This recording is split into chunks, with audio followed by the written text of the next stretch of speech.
कोशिश कर रहे हैं कि बिहार में जो हत्याएं हो रही है, जो रेप हो रहा है, रेप की तादाद देख सकते हैं, उसका जो है वो स्केल बढ़ते जा रहा है। इन तमाम चीज़ों को लेकर के ये लोग जो है वो दिल्ली के जंतर मंतर पर 11 तारीख को इनकी पार्टी और इनके संगठन जो है वो धरना देने वाली है। इनसे जानते हैं कि आखिर जो है वो क्या सोच के लोग करने वाले हैं। सबसे पहले तो स्वागत है। बहुत बहुत धन्यवाद आपका, आपके चैनल के दर्शकों का भी बहुत बहुत शुक्रिया। 11 तारीख को दिल्ली में आप लोग धरना करने वाले हैं, क्यों धरना कर रहे हैं? धरना थोड़ी है, वो महा आंदोलन है, जन आंदोलन है। क्यों कर रहे हैं? बहुजन आंदोलन है। खाली आंदोलन होगा? आंदोलन नहीं होगा सर, जब हम सदन में मजबूत हैं नहीं तो हम तो सड़क पे ही मजबूत दिखेंगे ना।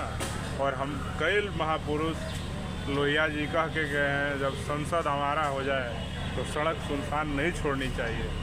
तो हम लोग बाबा साहब डॉक्टर अम्बेडकर के अनुयायी हैं, भगत सिंह के अनुयायी हैं, मान्यवर साहब कांसीराम जी के अनुयायी हैं, और तमाम जो बहुजन महापुरुष हैं उनके विचारधाराओं को लेते हुए, मानते हुए, उनके रास्ते पे चलते हुए हम सब लोग मजबूती के साथ 11 सितंबर 2024 को तो सुप्रीम कोर्ट का फैसला है, जिस पे सरकार ने भी कहीं ना कहीं अंदर खाने समर्थन दिया हुआ है कि SC ST को बांट दो, इनमें वर्गीकरण, उपवर्गीकरण, क्रीमी लेयर और तमाम जो इसमें क्लासिफिकेशन की बातें हो रही है, जो फैसला सुप्रीम कोर्ट का आया है उस पर भाजपा के जो तमाम नेता जिस तरह से समर्थन देते नजर आ रहे हैं और सरकार सिर्फ बरगलाने का काम कर रही है। उसके मंत्री प्रेस कॉन्फ्रेंस करके कहते हैं कि आरक्षण की जो व्यवस्था पहले थी वैसी ही बनी रहेगी, इसमें कोई बदलाव नहीं हम करने जा रहे हैं। तो ये झूठे वादे, क्योंकि भाजपा जब से देश के सत्ता में आई है नरेंद्र मोदी जी के नेतृत्व में, इनके वादों में और करनी में कोई भी तालमेल नहीं होता है। कहते कुछ हैं, करते कुछ हैं। इसलिए हम लोग इनकी बातों को नहीं मानते हुए नरेंद्र मोदी जी इतने वादे जुमलेबाजी किए हैं पिछले 10 से 11 वर्षों में, इनकी बातों को सोचना, समझना और मानना तो दलित समाज के लिए कहीं से भी दुष्कर नहीं है। इसलिए 11 सितंबर 2024 को इन तमाम मुद्दों को लेकर दिल्ली के रामलीला मैदान में बड़े भाई चंद्रशेखर आज़ाद जी ने, आज़ाद समाज पार्टी के राष्ट्रीय अध्यक्ष, भीम आर्मी के संस्थापक चंद्रशेखर आज़ाद जी ने एक बड़ा आंदोलन बुलाया है। और इस आंदोलन को सफल बनाने के लिए पूरे देश भर के बहुजन समाज के जो लोग हैं, SC ST समुदाय के जो लोग हैं, पिछड़े समुदाय के जो लोग हैं, वो भारी संख्या में, वहाँ लाखों लाख की संख्या में पहुँचेंगे अपने साधन, अपने संसाधन से। ये कोई भाड़े के भुलाए हुए लोग नहीं होंगे। आपको पता है कि भीम आर्मी का जब प्रोटेस्ट होता है तो उसमें किसी को खाने के लिए, लाने के लिए ना गाड़ी दिया जाता है, ना खाना दिया जाता है। फिर भी हजारों लाखों की संख्या में भीम आर्मी के कार्यकर्ता, पदाधिकारी और बहुजन समाज के लोग भीम आर्मी के आंदोलन को सफल बनाने के लिए चंद्रशेखर आज़ाद जी के आह्वान पर लाखों की संख्या में दिल्ली और जहाँ भी बुलाया जाता है पहुँच जाते हैं। तो मुझे लगता है कि ये तो अस्तित्व की लड़ाई है। हमारे आरक्षण को समाप्त करने के लिए सुप्रीम कोर्ट के जज और केंद्र की सरकार के द्वारा जिस प्रकार का फैसला लिया गया है, उस मामले पे मुझे लगता है कि इस बार ऐसा जन सैलाब दिल्ली में उमड़ेगा कि केंद्र की सरकार और सुप्रीम कोर्ट को भी अपने घुटनों पे झुकना पड़ेगा और उनको हमारे जो अधिकार हैं उसको यथावत रख करके जितने भी सेक्टर में आज भी सरकारी क्षेत्रों में जहाँ भी हमारी भागीदारी सुनिश्चित नहीं हुई है, वहाँ पे हमारी भागीदारी देने के लिए सरकार को मजबूर होना पड़ेगा। आप लोग कहते हैं कि अब समझौता नहीं, संघर्ष होगा। संघर्ष का ऐलान होगा।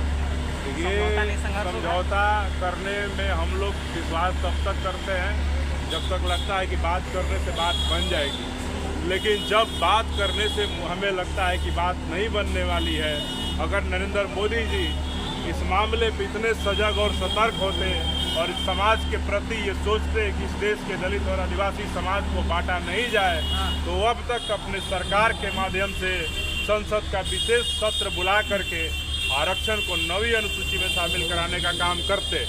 लेकिन मुझे दुख के साथ कहना पड़ रहा है कि केंद्र की सरकार, नरेंद्र मोदी जी की सरकार के द्वारा ऐसा कोई कार्य नहीं किया गया, जिसके वजह से सीधे तौर पे दिखा रहा है कि नरेंद्र मोदी जी दलितों और आदिवासियों के आरक्षण के विरोधी हैं और वो हमारा अधिकार छीनना चाहते हैं। इसलिए लोगों को बरगलाने का काम कर रहे हैं, हमारे आरक्षण को ख़त्म करने का काम कर रहे हैं। हमारे एकता को देख कर के ये घबराए हुए लोग, RSS और भाजपा के लोग ये दलितों को बांटना चाहते हैं, वर्गीकरण करके, उपवर्गीकरण करके, क्रीमी लेयर करके। चूँकि 2 अप्रैल 2018 में जिस प्रकार से ये SC ST समुदाय जिसके पास आज भी देश का साधन और संसाधन बहुत संख्या में नहीं पहुंचा है, जिस मात्रा में हम लोगों को अपने अधिकार साधन संसाधन में भागीदारी मिलनी चाहिए थी, डाइवर्सिटी होनी चाहिए थी, वो नहीं हो पाई है। आज भी देश के 53% से ज़्यादा दलितों आदिवासियों के पास अपना रहने के लिए ज़मीन नहीं है। अगर वैसे लोगों का अधिकार अगर हनन हुआ तो बिना किसी साधन संसाधन के ये समाज एकजुट होकर के बिना बटे हुए सड़कों पे नजर आया। इसी से घबरा करके RSS के इशारे पर सुप्रीम कोर्ट में बैठे हुए जो मनुवादी जज हैं, इनके द्वारा हमारे आरक्षण पे कुठाराघात किया गया है। इसलिए हम लोग संघर्ष का रास्ता अपनाए हैं। 2 अप्रैल 2018 भी हम लोग दिखाएं सरकार को और उस पर भी झुकाने का काम किए। 21 अगस्त 2024 भी हम लोगों ने दिखाया और उस पर भी आप देखे होंगे कि जिस प्रकार से भारत बंद हुआ शांतिपूर्ण और संवैधानिक तरीके से, उससे भी सरकार में बौखलाहट है।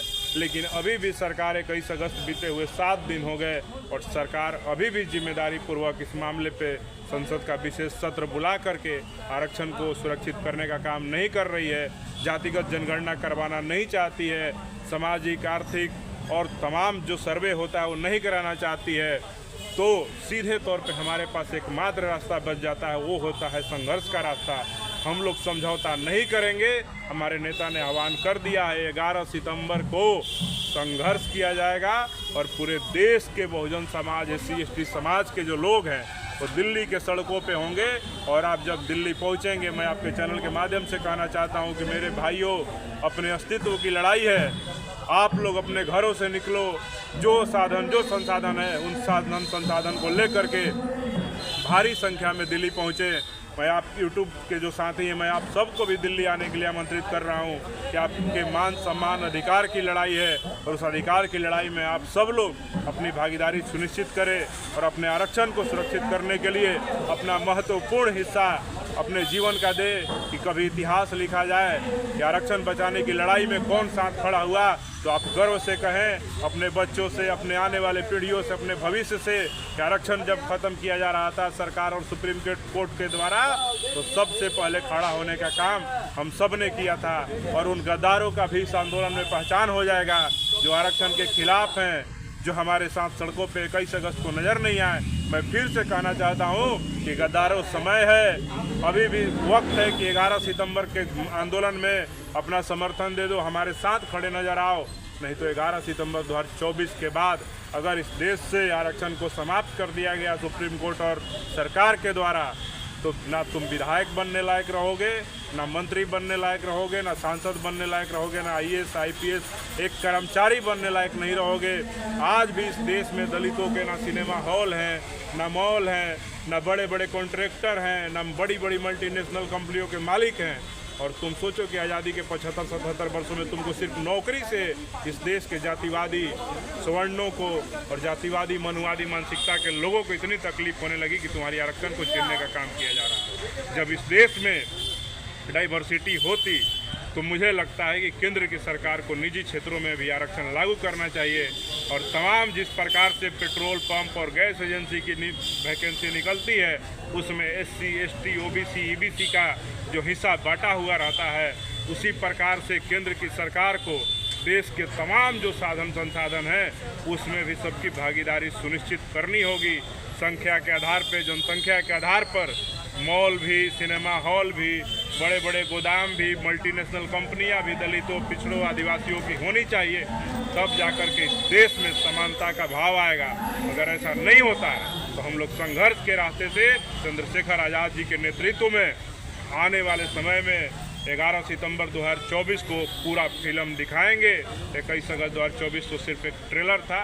11 सितंबर 2024 को पूरा फिल्म दिल्ली के रामलीला मैदान में पूरे दिल्ली में रिलीज़ किया जाएगा और बहुजन समाज के लोग जब दिल्ली पहुंचेंगे तो मुझे लगता है कि दिल्ली में पैर रखने के लिए जगह नहीं बची। सवाल एक और है कि जिस प्रकार से पूरे देश भर में, चाहे यूपी हो, बिहार हो, MP हो, हर जगह दलितों को मारा जा रहा है, रेप करके टांगा जा रहा है। जो कोई आवेदन लेकर के जा रहा है रेलवे विभाग में तो वहाँ पर भी प्रताड़ित किया जा रहा है। तो इस चीज़ को लेकर के क्या आप लोग सोच रहे हैं? देखिए, दलितों को जिस प्रकार से इस देश में भारत की आज़ादी के 78 वर्षों बाद भी प्रताड़ित करने का काम किया जा रहा है, ये सीधे तौर पे दिखा रहा है भारत जाति से जकड़ा हुआ एक ऐसा देश है जहां आज भी आज़ादी के इतने वर्षों बीत जाने के बाद भी, संविधान लागू होने के बाद भी दिमाग से जातीय मानसिकता का वहम दूर नहीं हुआ है। किसी को कार्यालय में पीटा जा रहा है, किसी को न्यायालय में बेइज्जत किया जा रहा है, किसी को घर में बेइज्जत किया जा रहा है, किसी को मंदिर में बेइज्जत किया जा रहा है, किसी को सड़क पे बेइज्जत किया जा रहा है। और आज भी दलितों, आदिवासियों की इस देश में, पिछड़ों की ऐसी स्थिति बनी हुई है कि आज भी ये लोग शर्मनाक और नारकीय जीवन जीने को मजबूर हैं। ये सीधे तौर पे दिखाता है कि भारत में अभी तक सरकार ने कोई ऐसी पहल नहीं किया। आरक्षण खत्म करने की बात रोज सरकार सुप्रीम कोर्ट के द्वारा होती है, लेकिन सुप्रीम कोर्ट ने आज तक संज्ञान नहीं लिया कि इस देश से जाति प्रथा को कैसे समाप्त किया जाए। नरेंद्र मोदी जी बड़े बड़े फैसले लेते हैं, 370 पे लेते हैं, राम मंदिर पर लेते हैं और तमाम मुद्दों पे लेते हैं। मैं ये कहना चाहता हूँ कि नरेंद्र मोदी जी, आप देश के इतिहास में अमर हो जाइएगा। इस देश से जाति प्रथा को समाप्त करने की आप व्यवस्था लागू कराइए। आपके साथ इस देश में सबसे पहले कोई खड़ा नजर आएगा तो SC, ST, OBC समाज खड़ा नजर आएगा। हम लोग आरक्षण को छोड़ देंगे, लेकिन इस देश से जाति प्रथा, जाति का जो बीमारी है कि हम ऊंच हैं, हम ब्राह्मण हैं, क्षत्रिय हैं, हम भूमिहार हैं, हम वैश्य हैं, उसका जो वहम लोगों के दिमाग में कीड़ा भरा हुआ है कि हमारे से नीचे के जो जातियां हैं वो सिर्फ और सिर्फ शोषित होने के लिए हैं, इसको ख़त्म कर दीजिए। सबसे पहले हम लोग आपके समर्थन में नजर आएंगे। आप जाति ख़त्म करने के लिए, जाति का उन्मूलन के लिए संसद में बिल लेकर के आइए, हम लोग सरकार का समर्थन करें। आखिरी सवाल, जिस प्रकार से आपके पार्टी का गठबंधन हरियाणा में हो रहा है बीजेपी के साथ, तो क्या लग रहा है कि आप पार्टी जो है वो काफ़ी तेज गति से प्रोग्रेस कर रही है? जिससे कि चंद्रशेखर आजाद जी बोले थे कि हम 5 साल में अपनी पार्टी को नेशनल पार्टी बना देंगे। देखिए, राष्ट्रीय पार्टी, हमारे राष्ट्रीय अध्यक्ष जी ने जब हमारे प्रमुख ने घोषणा किया है तो इसमें कहीं दो राय नहीं है। जब हमारे नेता ने कह दिया कि 5 साल में राष्ट्रीय पार्टी बनाएंगे तो इस देश के लाखों कार्यकर्ता और पदाधिकारी जो भीम आर्मी और आज़ाद समाज पार्टी से संबंधित हैं, वो सारे लोग चंद्रशेखर आज़ाद जी का जो विजन है उसको पूरा करने के लिए अपना जोर, दम, खम, तन, मन, धन लगा देंगे और आज़ाद समाज पार्टी कांसीराम को 5 वर्षों में भारत की राष्ट्रीय पार्टी बनाने के लिए हम लोग प्रयत्न करेंगे, मेहनत करेंगे।